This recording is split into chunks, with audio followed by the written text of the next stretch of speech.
What is up, fellow nerds, and welcome back to the Dapper Snapper Gaming channel, and welcome to State of the Meta. Now, this is our monthly series where we talk about the changes in the OU tier and all the other tiers actually as well.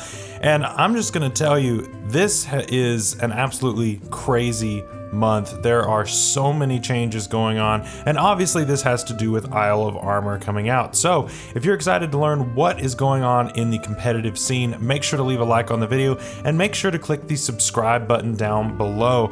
I really appreciate all the support on our channel. We are a new channel, and so all of you are appreciated. I'm glad you're here. So let's get into it. So every month, right, we have changes to our tier. However, it's been very drastic this month, and it's kind of for a couple of reasons. One, the changes to the tier only took place over a period of 10 days. So only things that were counted in this are June 20th until June 30th. That was when the DLC dropped and was officially usable, and it's been kind of nuts as far as the numbers.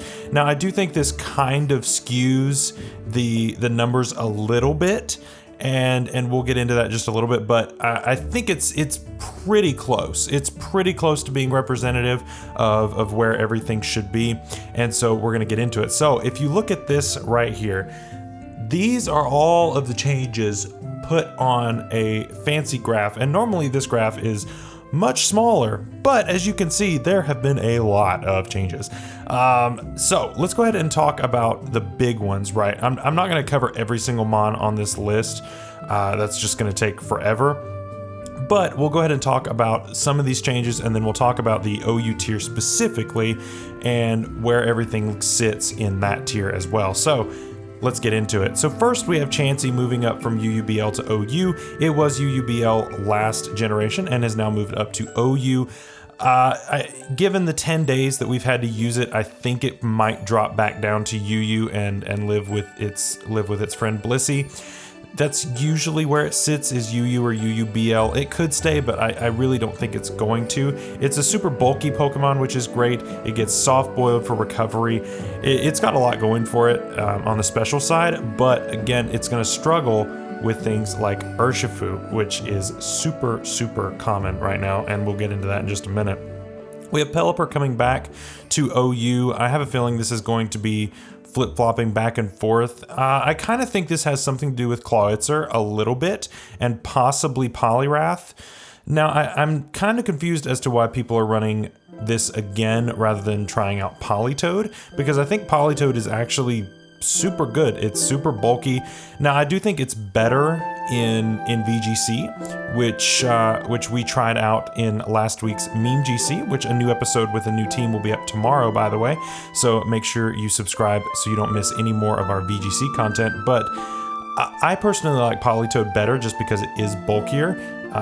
But I mean, you can go with the Pelipper. It's got a really good defense stat, which is great. It gets Hurricane, so that helps with confusion. It's just a little bit more of an offensive option, and so I guess that's why people are running it. Now, Rillaboom is significant, and I think we all know why. Choice banded Rillaboom with now Grassy Glide and its hidden ability released. These are both new to this month, and it's extremely, extremely important. And it makes this thing an actually humongous threat. We have actually shown this off in a Wi-Fi battle on the channel as well. I'll go ahead and put that up in the iCard above. But yeah, this thing is an absolute monster, and it's awesome. I'm glad to see this thing finally getting to be what it always needed to be, which was a super strong offensive threat. And it just needed a little bit of help, and Grassy Glide definitely provided that for it. Barraskewda again is following this resurgence in rain. It seems like with the weathers we're kind of getting like a resurgence and then backs off and so on. So like last month it was sun that dropped down to UU, and now we've got rain coming back up to OU, which is kind of interesting. But yeah, Barraskewda is super fast, especially with the Swift Swim ability, and it hits pretty hard. It gets decent coverage, so I don't hate it being in UU. And then we have Male Indeedee. Now, Indeedee Male is such a cool thing to see, and I honestly could see this thing going even farther. I could see this going UUBL or OU, just because of Expanding Force. So this is our premier Psychic Terrain setter, and it gets the move Expanding Force, which is doubled in power when used in terrain. It's an insanely powerful move. It's being used a lot in conjunction with Alakazam in VGC right now, and it's really difficult to beat. But I think this thing is super strong right now because it is the more offensive variant. Indeedee Female is the more bulky variant, and this is the more offensive variant. So you're going to see this a lot with Choice Scarf and possibly even Specs, just depending on the team. Then we've got Copperajah, Steelix, and Snorlax. We've got some of your bulkier Mons that are a little bit more offensive. Steelix isn't really super offensive, it's more of a defensive wall, but all of these bulky Mons making it up as well, just trying to put a hold on some of these threats. The thing is, in UU, we still have Sun there, we still have Darmanitan, and we still have Venusaur and that sort of thing, so I'm not sure how long those are going to last. But I mean, it's okay. They're good answers to the next thing, which is Scyther. Now, Scyther has come a long way, and it's all because of the new move, Dual Wing Beat. Now, I do think that this is the only Pokemon really that uses it effectively. You could argue Talonflame in VGC just because of the ability to get through sashes on Whimsicott. But this thing gets it Technician boosted, and it does a ton of damage. Obviously, you would want to run Heavy Duty Boots on it, being 4 times weak to rocks. But, I mean, if you run like a Choice Band on this, or even a Life Orb with Swords Dance, you're going to be doing an insane amount of damage with Scyther. So, Scyther's actually a threat now. It's crazy to say, but Scyther has good stats for what it is for being an unevolved Pokemon. It has good stats. And Dual Wing Beat does insane amounts of damage being Technician boosted. Next we have Indeedee Female, which we already talked about with Indeedee Male, and we've got Porygon 2 as well. Porygon 2 is an amazingly bulky Mon. It probably won't go much higher than RU. It could go RU-BL just depending on where it sits. It's very, very bulky, and you know, it has 3 amazing abilities as well that help it to really do work. And so yeah, I think it's a good wall. Then we've got 2 new Mons coming up to RU, and I think you can tell exactly why. Magneton and Pincurchin. Now these 2 are big users of Rising Voltage. Rising Voltage, of course, being a new move very similar to Expanding Force. It is an electric type move that gets doubled in power in electric terrain. So you can definitely tell that the developers were trying to make terrain a little bit stronger in this metagame. The problem is, when the Tapus come back, I mean, it's gonna be ridiculous. Like, it's gonna be Tapus on every team. It's gonna be all kinds of terrain stuff. So I think they may have gone a little far with terrain. I think terrain is gonna end up being ridiculously powerful once the Tapus come back. I mean, come on. Rising Voltage Tapu Koko, Expanding Force Tapu Lele. I'm not looking forward to that. But for now, we do have Magneton, and Magneton is an amazing Scarf user actually, and it hits like a truck with that move, so it's pretty cool. It's pretty cool to see those move up to RU, and it's possible they could move up even farther, you know, being used in conjunction with things like Alolan Raichu, which is a great user of the move as well, so you never know. And then the last ones I'm going to talk about are right here, the ones moving up to NU, and that is Basculin now getting Flip Turn, which is absolutely awesome to see. It now gets a version of U-Turn, except it's with adaptability, and that's what makes this thing strong. You know, it now has a base 70 U-Turn pretty much, but it's Stab boosted by adaptability. That's going to hit really hard, especially since you usually run Choice Band on Basculin. So that's going to be a threat in NU. I'm just telling you, it's going to be a threat. Then we have Golurk, which makes use of the Poltergeist move, really cool. Gourgeist, it's Grassy Glide user, which is awesome. And then Thwackey, of course, being able to do Grassy Glide shenanigans as well with its new hidden ability. So yeah, pretty cool in the rises and that sort of thing. But so let's look at the drops right now. A lot of these drops are just new Mons that are starting to settle into their spots, and basically they're ending up pretty similarly to where they were last generation, because they haven't seen like a really big rise in usage. And so, yeah, pretty much they're going back to where they belonged last gen, and then they'll go further from there as long as their usage doesn't suffer too bad. So let's go ahead and look at it. We've got Gengar and Alolan, Ninetales, and Primarina moving back down to UUBL. And a lot of this has to do with our top 2 Pokemon in our OU tier. Place your bets down in the comments below, letting me know what you think those are before I reveal them to you here in just a minute. We've got Aegislash, Blissey, again, very much affected by our top contenders. Cloister, which Cloister is really good because of Terrain Pulse now. It does a lot of damage with Terrain Pulse, but ultimately that's really its only thing that's helping redeem it right now. We've got Cloister moving down, which is interesting, and we've got Conkeldurr, which I also thought were 2 very interesting drops. But, I mean, Cloister doesn't really have a way to hit our number 1 Pokemon, and Conkeldurr is just kind of outmatched by our number 2. So, yeah, Druddigon just gets beaten by our number 1 pick. Dragalge is just too slow. It does hit pretty hard with adaptability, but it's just a little slow. We've got our Exploud here, which just gets beat by number 2. We've got the Grimmsnarl gets beat by number 1, and so does Hatterene, which is interesting to see Hatterene now dropping. I mean, these are staples of OU and have been since the beginning of the game, and now they're dropping down to UU, which is kind of insane to see. Hatterene will most likely get put in UUBL, but we'll just have to see. Heracross is pretty cool, but again, it gets outmatched by other things. Jirachi is interesting to see, but again, it gets beaten by our number 2 pick. And it can't really deal with our number 1 pick either, at least not easily. Klefki, you know, it's just not as good at setting up hazards as Ferrothorn, and it just never has been.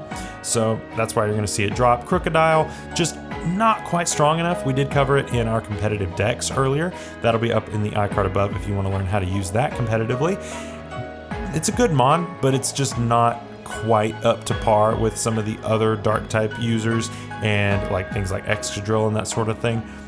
We do have the Kyurem, which is sad to see it finally dropping to UU, but it can't touch our number 1 pick, and that's one thing that like I want you to think about when you look at this chart, is that all of these mons here are directly affected by numbers 1 and 2 on the chart, and so in that, I think that this kind of spells out the problem with where we're at, is that certain mons end up becoming so centralizing that it ends up knocking out a lot of mons that could be potentially great from ever being good, you know, and that kind of sucks, but it's okay. Let's see what else. Mimikyu drops, which is unfortunate. It's been in OU since the beginning. We see Seismitoad dropping now that Dracovish is gone. There's not really a use for it in OU anymore, so we're gonna start seeing that drop back down, I would say. Skarmory is interesting to see in UU. I honestly thought that it would stay in OU, but I get it. It's outmatched by Corviknight right now, which is unfortunate. And yeah, it is what it is. Starmie, I thought had a chance to stay in OU, but again, our number 2 pick is there. And then we've got the Tentacruel, which is beaten by number 1. Terrakion beaten by number 2, and number 2 beats the rest of them. So what are these mons that I'm talking about? Right, the rest of the chart is pretty much just them returning to where they were before, and then just low tier stuff that I don't really know as much about. But so let's look at our OU chart here. Does this look a little bit different from last month? I think it does. I think it looks quite different from last month because we've got Magearna at number 1 with a significant lead over Single Strike Urshafu, mind you, from 40% down to 25%. That just shows you how much Magearna is being used. And it's kind of insane. And the reason is because they decided that Magearna just wasn't strong enough last generation. So, if you take a look over here on Showdown, let's go ahead and take a look at what Magearna has cooking now. And I'm just gonna tell you, they, for some reason, thought that this thing needed to be boosted and be better. And I'm not really sure why. But let's just look at it real quick. Let's look at it. So, we still got Fleur Cannon. Let's see, we still got Calm Mind. That's still there. That's fine. No problem so far. We still got Shift Gear. Let's see, our first problem is Steel Beam. Now it can just completely nuke you with a Steel type move. That's fine, okay, whatever. Like, you take half health, so that's not too bad. Trick. It gets Trick now. So now it can run Specs and get rid of it and take out things like Ferrothorn that would normally switch in on it. I'm not a fan of this. It's a problem. Oh yeah, I skipped this. Stored Power. They decided to give this Stored Power. Do you realize what the stats are on this thing? 80 and 115. That's ridiculously bulky, especially for being Steel Fairy, which is a fantastic typing, by the way. This thing can take super effective hits really not that hard. And so, yeah, you can go with a weakness policy and have Shift Gear on this thing, right? Shift Gear raises your speed by 2 and your attack by 1. So let's say you're running a weakness policy set, which, by the way, if you're wanting to know how to use Magearna, we're going to be covering that on Monday's episode of Competitive Decks. So make sure that you subscribe so you don't miss that. But let's say we've got Shift Gear, right? And my opponent goes into a Fire type. And so my opponent uses a Fire type or a Ground type move, whatever. And we know we're going to live it, right? So we have Shift Gear and we have Stored Power. And then now we're also going to add another new toy this thing got, which is Draining Kiss. This thing now has Recovery. And whoever thought this was a good idea, just somebody messed up. Somebody really messed up at Nintendo. Anyway, so you click Shift Gear on the super effective hit, right? You go from a 20 base power Stored Power to 160 in one turn. You have boosted this thing's attack power that much. It's insane how much this does, because you've got +3 attack, +1 from the Shift Gear, and +2 from the weakness policy. You've got +2 special attack now that's boosting your Stored Power, and your +2 speed. Then every time you knock something out, you gain another stage of special attack. And so it only gets stronger. And now it can heal all that health off with Draining Kiss. And then now you can just pick some kind of you can pick another move if you want to. You could have Volt Switch, or you could have some kind of other coverage. It's insane. It's absolutely insane what they've done with Magearna. So yeah, crazy. So next is going to be Urshafu. Single Strike Urshafu is actually super broken. It hits really hard. Now, I don't think that it's necessarily ban-worthy. At least I'm not of the opinion yet that it is ban-worthy, but I definitely think it's something you have to respect. Magearna, on the other hand, I think needs to be suspect tested sometime very soon, because there are not many checks to it now, especially since they gave it all those boosts that I talked about. But yeah, I think Urshafu does have a decent amount of checks, but not a ton, right? It is very strong. It has a base 130 attack with a choice band that does insane amounts of damage. It has Sucker Punch for priority. Its Wicked Blow always crits, so you never have to worry about something setting up in front of you. Kind of insane. So yeah, Urshafu is also very, very strong. And then next we have Mandibuzz. I'm not gonna really talk about that too much. And Cinderace now. Cinderace now has Libero. So now you have the ability to change your typing and have stab on every single move. You remember Greninja? You remember how that got banned? Yeah, it's because of this exact ability, just named something else. So yeah, it's kind of ridiculous how powerful this thing is. Other notable ones, Rillaboom is in top 10, which is absolutely amazing to see. I love seeing it rise up this much. It helps to check Excadrill, which is really, really nice. And then we have Volcarona being up this high. I know everybody's been using Volcarona. We did a Wi-Fi battle with Volcarona up in the iCard above, as always. And yeah, it's pretty cool. We also see a Alolan Marowak at number 12. I really enjoy seeing that thing being up so high. Let's see, regular Slowbro, now that it gets Teleport. Again, we featured that in yesterday's video. Then we've got Alakazam falling into that Psy Spam thing with the Psychic Terrain. And then Magnezone now has the Rising Voltage, so that's pretty cool. We see Tangrowth now in OU, which that's going to end up tanking the Zeraora usage, I would say. I don't think we'll see Zeraora in OU that much longer, just because Tangrowth is a hard counter to it. you just can't touch Tangrowth at all with Zeraora. And yeah, we also have Kingdra in OU, which is kind of why Pelipper's coming back. But I have a feeling we might see a rise in Politoed usage as well, so that's pretty cool. And we've got Scissor barely hanging on in that number 33 slot, and Amoonguss at 32. Amoonguss being a very reliable Spore user, which is awesome. The only Spore user we had before was Shiinotic, and that thing is awful, unfortunately. And then Scizor, I think Scizor is pretty good. I don't think it's as good as it used to be, unfortunately, but I still think it's good, and it helps to check things like Clefable. It can sort of check Magearna if you get off enough damage on it. So, you know, it's got its usage. It's definitely got its usage. It hits really hard with Technician boosted, and especially if you're running Choice Band. And yeah, it's pretty cool. So that is our current OU tier. So let me know down in the comments what you think of the OU tier, what you think of all of our changes going into July. It's crazy. We have completely mixed up the metagame, and I think it's a good thing. I think we've got a lot of new things that are working out really well. I do think Magearna is a little strong now, but that's just my opinion. I think it needs to be at least suspect tested, but everything else is pretty fun right now, I would say. I think everything else is pretty nice. There's checks for pretty much everything else.